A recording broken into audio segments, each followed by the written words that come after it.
Ja, kompliziert zu spielen. Es gibt in Frankreich außer Paris, Montpellier, muss man sofort danach Nantes nennen, fast zu 3 oder 4 besten Mannschaften.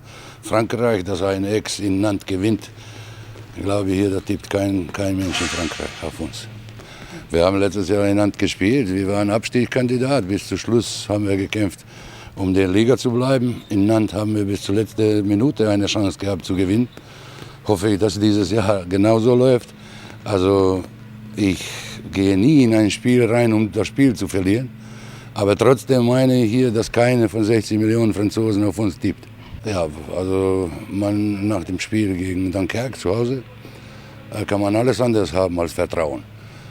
Aber trotzdem, es gibt Spiele, wo man in einer Woche super Spiel macht. Oder besser gesagt, hier das, was in unseren Möglichkeiten steht.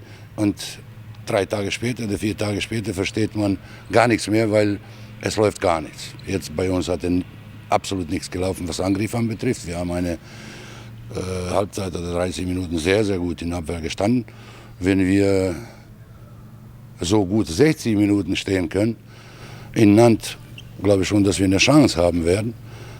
Aber 60 Minuten sehr gut zu spielen, auf hohem Niveau zu spielen, das haben nur gute Mannschaften. Also wie gesagt, man hat uns schon vor der Saison ganz unten gesehen. Das heißt, zusammen mit Easter und Saison, dass wir da unten sein werden, das hat jeder gewusst. Gut, das hat sicherlich seine Gründe. Dass ich jetzt aus Aix ein Paris machen kann, das glaubt keiner. Und ich auch nicht. Aber man kann eine Mannschaft bringen, dass die 100% geben. Das heißt, Aggressivität, Bewegung, taktische Maßnahmen und so weiter. Das konzentrierte Spiel und ganze Zeit, ganze 60 Minuten, ein Glauben an sich. Das ist das, was ich von der Mannschaft will.